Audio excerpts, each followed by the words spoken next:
Hello friends, students, ठीक हो आप लोग? बढ़िया हो? ठीक है। आज हम लोग जो टॉपिक स्टार्ट करने वाले हैं जैसा कि सामने ही दिख रहा है आपको, थोड़ा मेरा आज गला बैठा हुआ है लेकिन आपको चीज़ समझ में आ जाएगी। मैं धीरे धीरे बात करूँगा, ठीक है। जैसा कि आपको डायग्राम में दिख रहा है, ग्रेगर जॉन मेंडल, क्योंकि हम लोग जेनेटिक्स चल रही थी हम लोगों की, ऑलरेडी 3 लेक्चर अपन लोगों ने कर लिए, स्टडी कर ली है और आई होप कि आपने उस चीज़ को याद भी कर लिया होगा, लर्न भी कर लिया होगा, ठीक है। तो आज ग्रेगर जॉन मेंडल के बारे में इम्पॉर्टेंट 3 टॉपिक की बात करेंगे हम लोग, जो बहुत शॉर्ट है, मतलब छोटे टॉपिक है लेकिन है बड़े इंपॉर्टेंट।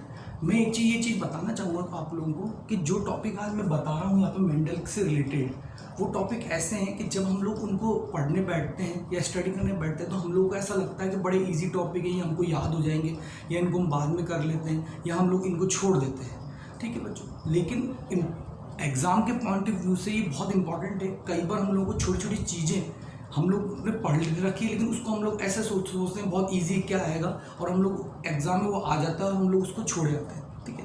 तो आज मैं 3 टॉपिक को यहाँ आपके संग अपन डिस्कस करेंगे। उन टॉपिक को आपको अच्छे से सुनना है, याद हो जाएगा, कोई दिक्कत नहीं है। तो पहला जो टॉपिक है हम लोगों का, वो मैं बता रहा हूँ मेंडल से रिलेटेड है टॉपिक।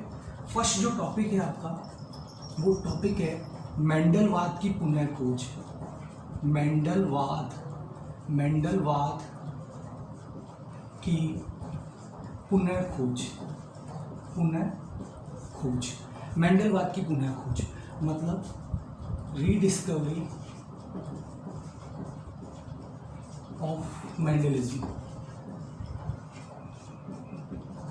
यस, मेंडलवाद की पुनः खोज। एक चीज़ मैं बताना चाहूँगा बच्चों कि पहले तो मेंडलवाद होता क्या है। मेंडलवाद ये होता है कि जैसे आप लोगों ने इतना तो पढ़ा है, अपन लोगों को अपन ने बेसिक क्लास के अंदर पढ़ा था कि ग्रेगर जॉन मेंडल जो थे, उन्होंने कुछ एक्सपेरिमेंट किए थे, ठीक है। उसके बाद में कुछ रूल्स बने थे, ठीक है। तो वो जितना भी जेनेटिक्स के अंदर जितनी भी सही चीज़ें हैं, ठीक है, जेनेटिक्स के अंदर जितनी भी हम लोग शुरुआत में हम लोग स्टडी करते हैं मेंडल की, सिर्फ मेंडल की बात कर रहा हूँ, मेंडल ने क्या क्या बताया था, ठीक है। आगे हम लोग पढ़ेंगे वो, तो उसको हम लोग क्या बोलते हैं, मेंडलवाद कहते हैं। तो हुआ ये था कि जो मेंडल थे उन्होंने अपने एक्सपेरिमेंट वगैरह कर दिए थे और ऐसा बोला गया था कि 6 जनवरी 1884 के अंदर 1884 के अंदर उनकी डेथ हो गई थी और लगभग उनके डेथ के बाद में 16 वर्ष तक इनके एक्सपेरिमेंट को इनके वर्क को किसी ने ध्यान नहीं दिया था, ठीक है। लेकिन बाद में 3 साइंटिस्ट आए थे, उन 3 साइंटिस्ट ने इनके जो वर्क था इनको पुनः इनके एक्सपेरिमेंट किए जो इन्होंने किए थे, ठीक है। और वो भी उसी निष्कर्ष पर पहुंचे थे जिस निष्कर्ष पर 16 वर्ष पहले कौन पहुंचा था, मेंडल पहुंचे थे। तो कहने का मतलब ये हेडिंग क्या बोल रही है, मेंडलवाद की पुनः खोज, ठीक है, रीडिस्कवरी ऑफ मेंडलिज्म। उसके बाद में मैं बात करता हूँ आपका कि मेंडल के सफलता के कारण। दूसरा है अपन जो टॉपिक पढ़ने वाले हैं वो है मेंडल की सफलता के कारण। सफलता के कारण, ठीक है, सफलता के कारण, रीजंस ऑफ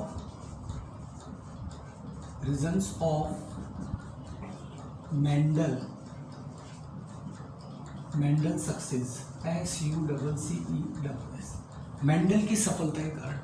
एक चीज ध्यान रखना बच्चों, ऐसा नहीं है जब हम लोग जेनेटिक्स स्टार्ट करते हैं तो हम लोग बोलते हैं फादर ऑफ जेनेटिक्स मेंडल है। तो ऐसा नहीं था कि मेंडल ने ही जेनेटिक्स को स्टार्ट किया था, ठीक है। जेनेटिक्स बहुत पहले से चलती हुई आ रही, बहुत साइंटिस्ट थे जिन्होंने इस पर वर्क किया, लेकिन मेंडल ऐसे लकी पर्सन थे कि इनके जो भी इन्होंने वर्क किया वो सब सही थे जेनेटिक्स के ऊपर। लेकिन इससे पहले जैसे मेरे को एक साइंटिस्ट का नाम याद आ रहा है, पाइथागोरस करके। पाइथागोरस एक ऐसे साइंटिस्ट थे जो मेंडल के पहले भी उन्होंने जेनेटिक्स के बारे में बताया था, लेकिन उन्होंने जो भी बताया था वो सही साबित नहीं हुआ था, वो गलत था, ठीक है। इसलिए उनको इतना उनको स्टडी नहीं करते। तो मेंडल, बहुत साइंटिस्ट थे मेंडल के पहले जिन्होंने जेनेटिक्स पे वर्क किया था लेकिन उनको सफलता नहीं मिली। लेकिन मेंडल ऐसे साइंटिस्ट थे जिनको सफलता मिली जेनेटिक्स के ऊपर, जिनको सक्सेस मिली, ठीक है। तो ऐसे क्या कारण थे वो भी हमको पढ़ना है जिससे मेंडल को क्या मिली, सफलता मिली। ये एग्जाम्स के अंदर आते हैं, बड़े छोटे छोटे टॉपिक है लेकिन इंपॉर्टेंट है, इनको आपको अच्छे से स्टडी करनी है। तीसरा जो कारण क्या मतलब, तीसरा जो टॉपिक है वो टॉपिक है मेंडल के कार्य पढ़ेंगे। मेंडल के कार्य, इंट्रोडक्शन ऑफ मेंडल्स वर्क।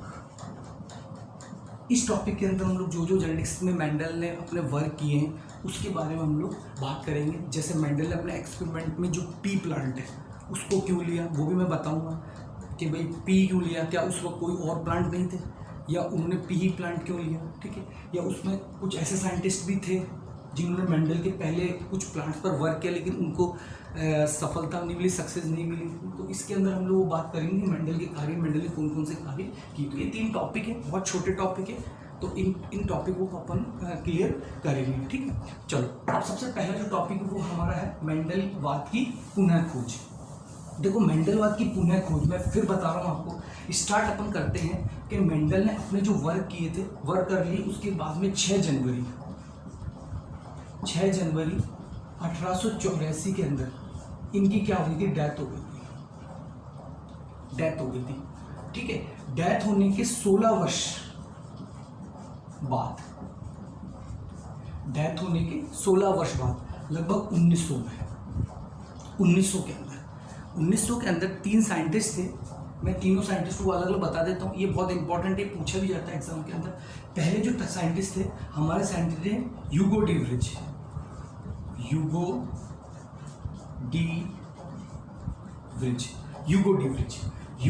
जो थे वो साइंटिस्टों ने उन साइंटिस्ट ने ह्यूगो डिवरिज ने प्रिमरोज, ठीक है। प्रिमरोज एक प्रकार का फ्लावर प्लांट है जिसके ऊपर अपना क्या किया था, प्रयोग किया था, ठीक है, प्रयोग किया था। आगे बात समझ में। और ह्यूगो डिवरिज थे वो हॉलैंड के थे। तो वापस सुनना, ह्यूगो डिवरिज ने प्रयोग किया था प्रिमरोज पर, और ये कहाँ के थे, हॉलैंड के थे। और प्रिमरोज का जो वैज्ञानिक नाम है वो है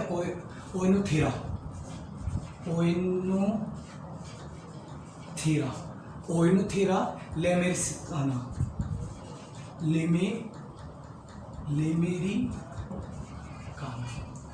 ओएनोथेरा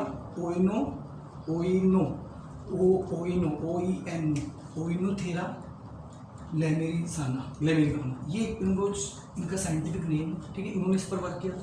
उसके बाद में एक साइंटिस्ट थे जिनका नाम था हमारा कॉल कॉरेंस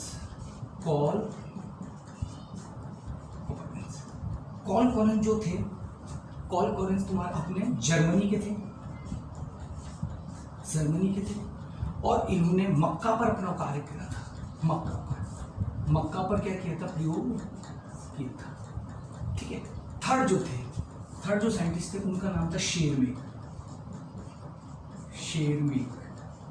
थर्ड जो साइंटिस्ट थे शेरमेक, ये कहाँ के थे, जहाँ के मेंडल साहब थे, ऑस्ट्रिया के थे।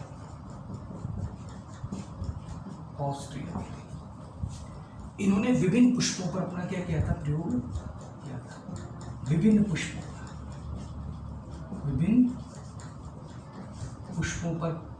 पुष्पों पर अपना क्या कहता, प्रयोग किया था। ओएनोथेरा, ये ध्यान रखना, OENOTHERA, लेमेरिकाना, LEMARCIANA, ये इसका क्या है, साइंटिफिक नेम, कई बार पूछ लिया जाता है। तो एक छोटा सा एक क्वेश्चन हमारा क्या हो गया, कंप्लीट हो चुका है, जिसमें मेंडलवाद की हमने पुनः खोज की। इसमें ध्यान क्या रखना है कि मेंडलवाद की पुनः खोज कितने वर्ष बाद हुई, 16 वर्ष बाद में हुई, लगभग 1900 के अंदर हुई। 3 साइंटिस्ट कौन थे, ह्यूगो डिवरिज थे, उसके बाद कॉल कॉरेंस थे, और उसके बाद में शेरमेक थे। ह्यूगो डिवरिज थे वो हॉलैंड के थे, कॉल कॉरेंस जो थे वो जर्मनी के थे, और शेरमेक जो थे वो ऑस्ट्रिया के थे। ह्यूगो डिवरिज जो थे उन्होंने प्रिमरोज पर वर्क किया था। एक ये फ्लावर प्लांट होता है जिसका वैज्ञानिक नाम है ओएनोथेरा लेमेरिकाना। उसके बाद में कॉल कॉरेंस जो उन्होंने मक्का पर अपना वर्क किया था, ठीक है। और शेरमेक जो थे उन्होंने विभिन्न पुष्पों पर क्या किया था, अपना वर्क किया था। Thank you very much.